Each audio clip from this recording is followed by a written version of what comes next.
Kids didn't lose interest in the outdoors. We just stopped handing them the names. That's a hard thing to say out loud because it sounds like blame. But it isn't. It's closer to a confession about how quiet changes happen.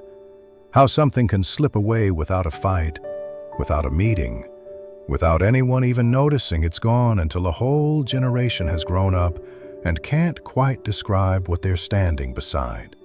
In the towns I remember, small Midwestern places stitched together by back roads and windbreaks, children didn't need a special trip to nature. Nature was where the swing set stood. It was the ditch along the gravel road.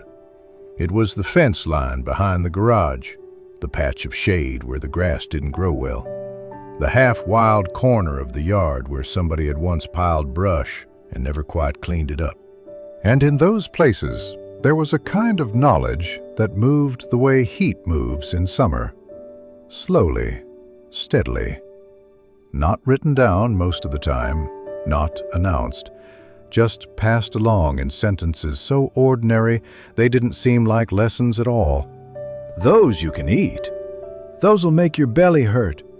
Leave that one alone. Wait till they're dark. Not yet. Give it another week. It wasn't fancy. It wasn't romantic. It was just how you lived.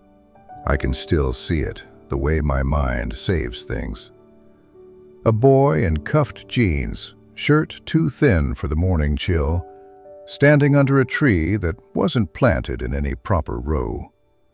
The tree leaned a little, like it had grown while someone wasn't looking.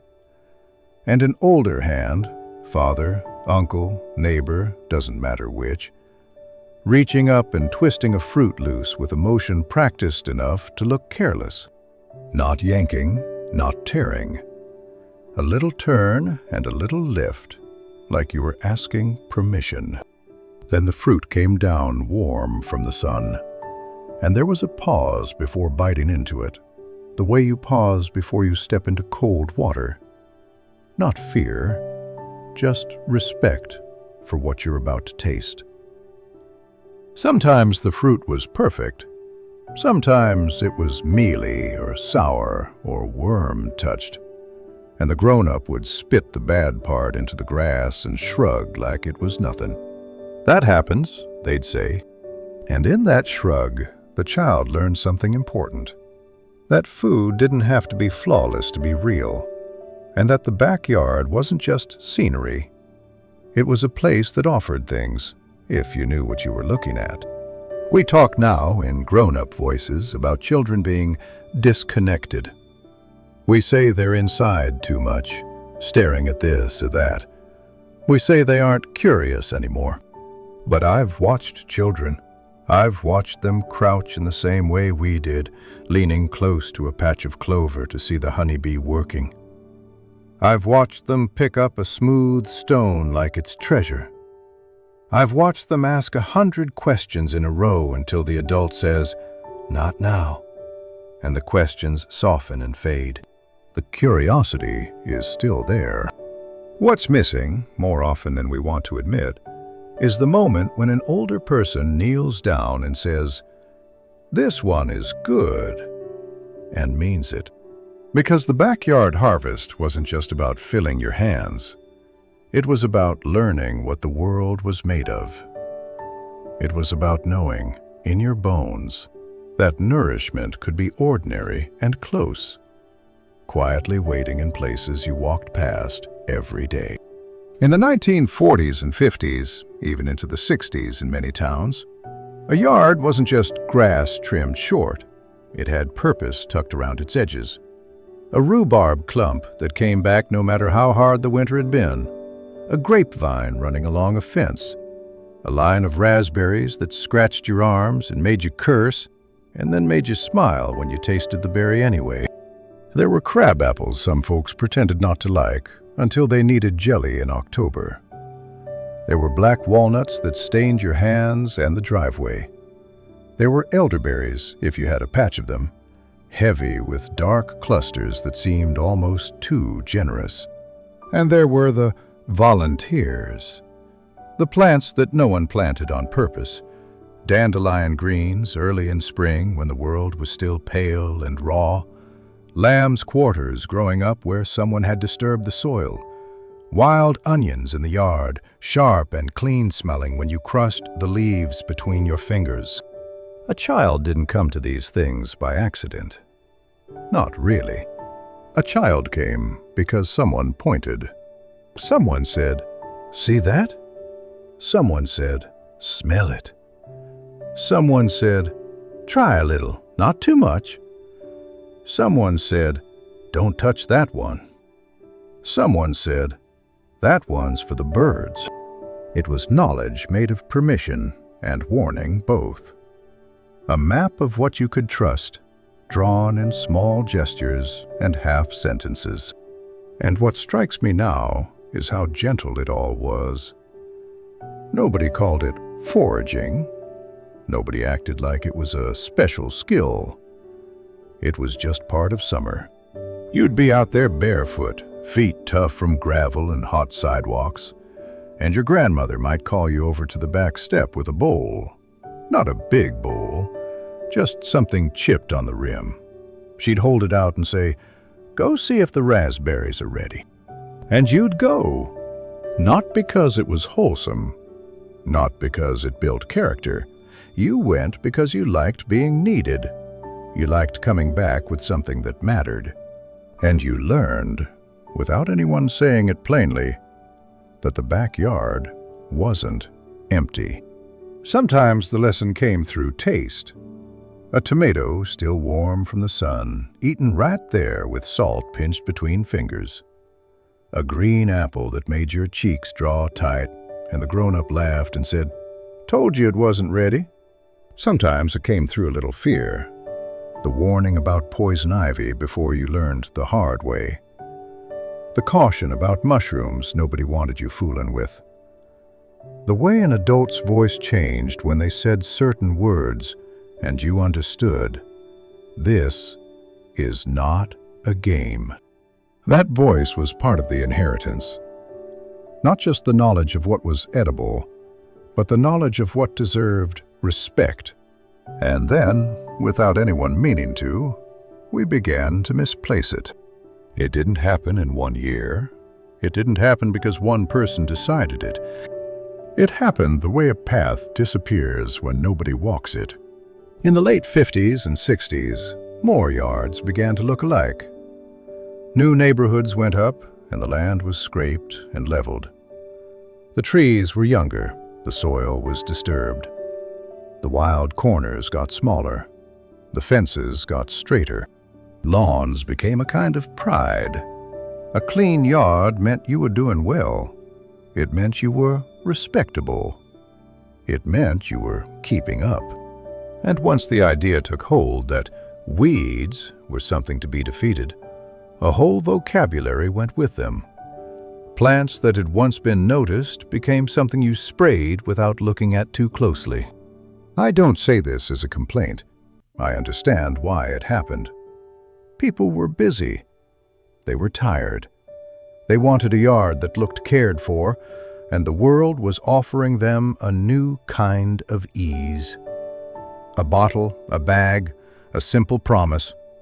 You won't have to deal with this anymore. There's a kind of relief in that promise, especially if you've been through hard years. Especially if you've watched your parents scrape by. Sometimes convenience feels like progress because it is. But progress has side effects, and one of them is quiet forgetting. By the 70s and 80s, a lot of families had fewer reasons to rely on the backyard for anything. Food came from the store, and it came in bright packaging, consistent and clean. Fruits arrived without blemish, without bruises, without the story of weather and pests written on their skin. Kids still went outside, but the yard started to mean something different. It became a place to play, not a place to gather. A place to run, not a place to look closely. And the adults, well, the adults had their own worries. Jobs changed, towns changed, work got faster, time got thinner. Even when you were home, you were thinking about what you had to do next. So the small moments, the pointing, the naming, started to happen less. Not out of cruelty, out of hurry. A child would reach for something growing by the fence, and an adult might say, "Don't eat that." Not because it was dangerous, but because they weren't sure. Or because it was easier to say no than to kneel down and check. Or because the world had become a place where you were taught, quietly, that it was safer not to trust what you couldn't identify with confidence. And if you say "don't" enough times, without offering a "here's what you can," the child learns a different lesson. The backyard is not a pantry. It's just plants. We also became more fearful in ways we don't always talk about. Not paranoid exactly, just cautious. We heard stories. We watched the news. We learned the language of liability and contamination and risk. Sometimes those fears were reasonable. Sometimes they weren't. But they were there, like an invisible fence. A neighbor's crabapple tree was no longer a shared harvest. It was a mess on the sidewalk. The black walnuts weren't a fall ritual. They were hazards underfoot. The berry brambles weren't free fruit. They were something to cut back before they took over. And somewhere in all of that, the act of saying to a child, "Taste this," became rarer. What we lost wasn't only the food. It was the relationship. Because the backyard harvest was never just calories. It was a way of being introduced to the world with trust. Cautious trust, but trust all the same. It taught you to pay attention, to wait, to recognize seasons not by a calendar page, but by what was ripening, what was fading, what was coming back. It taught you that not everything valuable arrives through a doorway with a receipt. And it gave children something we don't name often, a sense of belonging. When you knew what grew in your own yard, you weren't a visitor there. You were a participant. The yard held your fingerprints. The raspberries knew you. The grape leaves knew the sound of your footsteps. There's a particular feeling I remember from late summer. Maybe you remember it too. When the air gets heavy with sweetness and you can smell the fruit before you see it. When you come in from outside and your hands smell like green leaves and sun. Your mother would look at your stained fingers and say, "What have you been into?" And you'd grin because you had a secret for a moment. You'd found something.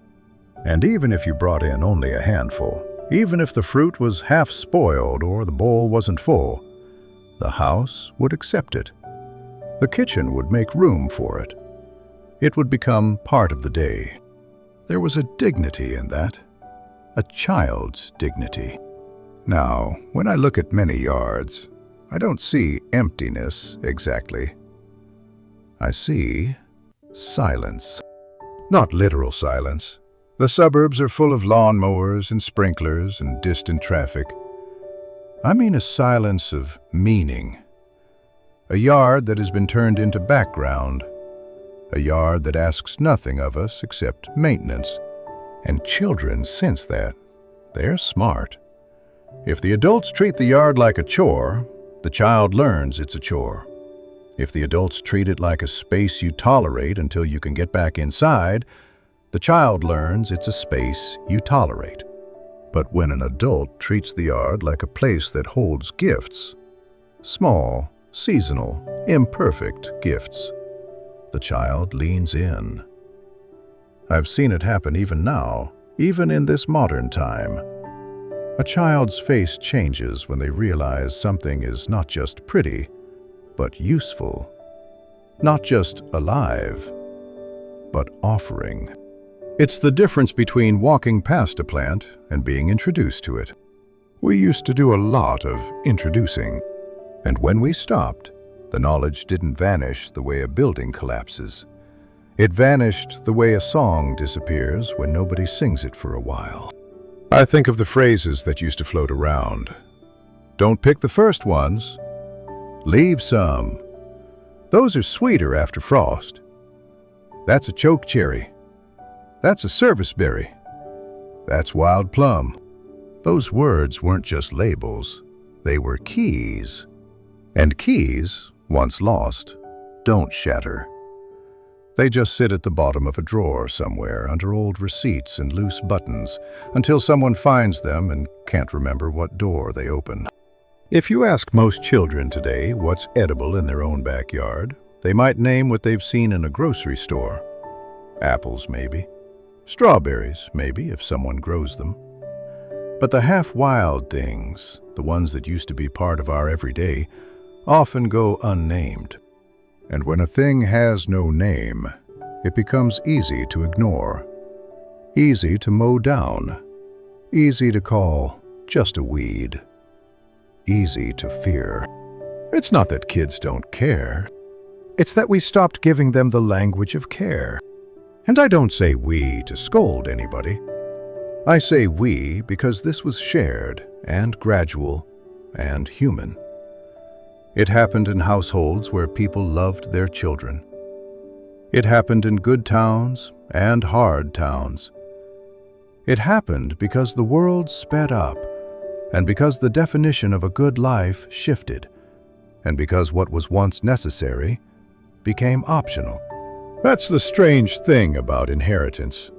When you don't need it, you forget to pass it. If your grandparents grew up with gardens because the store was far and money was tight, they had no choice but to know what grew. If your parents grew up in a time of plenty, they had the choice not to know. And once you stop practicing a knowledge, it doesn't feel like a loss right away. It feels like relief. One less thing to worry about. But then a generation comes along that would have been delighted to learn, and there's no one left who remembers how to say it in simple words. I think about those children, not as victims and not as failures, just as children who were handed a yard and told, without anyone meaning to, that it had nothing to offer. That's a lonely thing, in a way we don't often admit. Because children are wired for wonder. They want the world to answer back. They want to feel that their attention matters. When you show a child an edible berry, you're not just showing them food. You're showing them that looking closely has rewards, that patience has rewards, that the world holds small kindnesses. When you don't show them, when you walk by or say, "Don't touch," or simply don't notice, the child still has wonder, but it has nowhere to land.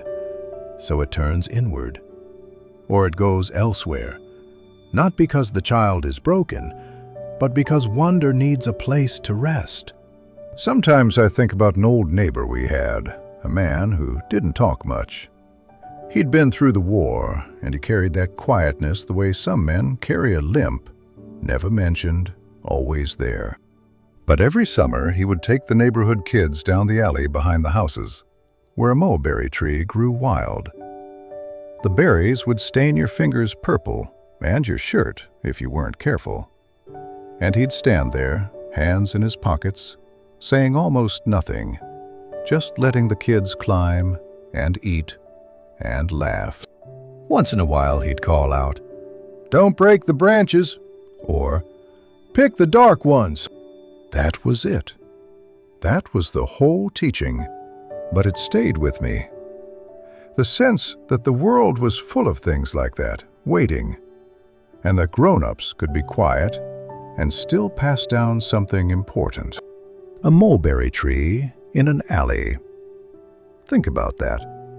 Not a grand orchard, not a farm, just a forgotten tree in a strip of dirt behind garages, feeding children without any ceremony. That's the kind of thing we stop noticing.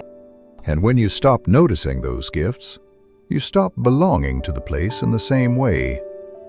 The land becomes something you occupy, not something you know. That's where the sadness comes in for me.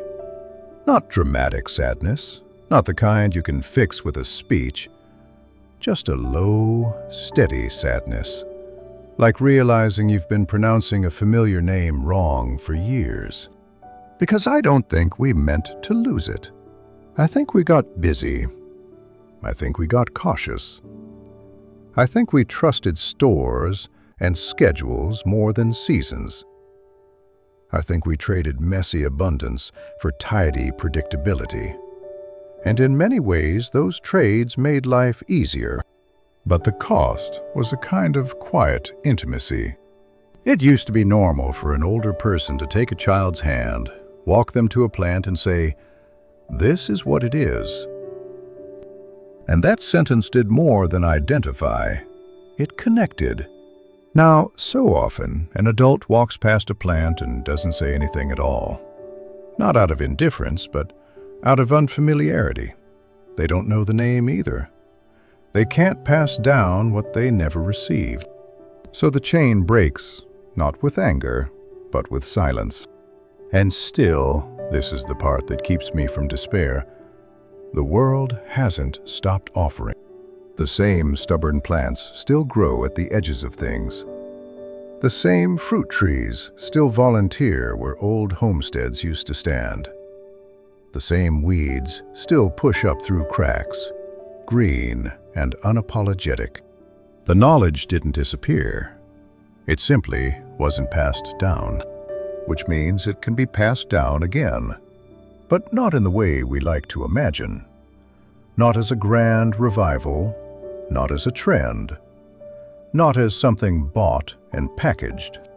It returns the way it always did, slowly, quietly. It returns when someone pauses at the fence line and looks a little longer than usual. It returns when a child asks, "What is that?" And the adult doesn't brush the question away, even if they don't know the answer right away. It returns when attention becomes a habit again, when patience becomes normal again, when presence, simple presence, has room to breathe. Because that's how the old lessons were given, not as lectures, not as projects, just as life, shared. A hand reaching up, a fruit turning loose, a warning spoken softly, a taste offered with care. And maybe, if we're honest, what we miss isn't just the backyard harvest. It's the kind of time that allowed it. The time to linger by a fence and notice what's ripening. The time to let a child follow a bee without hurrying them along. The time to be unproductive for a few minutes and call it living. I don't know if we'll ever go back to the exact world I remember. The world changes. It always has. The old towns have new faces. The yards look different. The pace is faster. But I do believe something can come back without us forcing it. Not the past exactly, but the attention that made the past feel full. If you stand in a yard long enough, any yard, you start to see it. The small offerings, the quiet abundance, the things that don't announce themselves. And if a child is standing nearby, watching you watch, something shifts. They lean in a little. Their eyes follow yours. Not because they've been told to care, but because caring is contagious when it's gentle. That's how it used to happen. That's how it could happen again. Not through books or screens, and not through speeches about what children should be, but through the oldest method we ever had, one person noticing, and another person being invited to notice too. And maybe, years from now, that child will remember a single moment the way I remember mine. The taste of something warm from the sun, the stain on their fingers, the sound of an older voice saying, almost casually, "That one's ready." And they'll understand, in a quiet way, that the backyard was never empty. We just stopped telling them what they were looking at.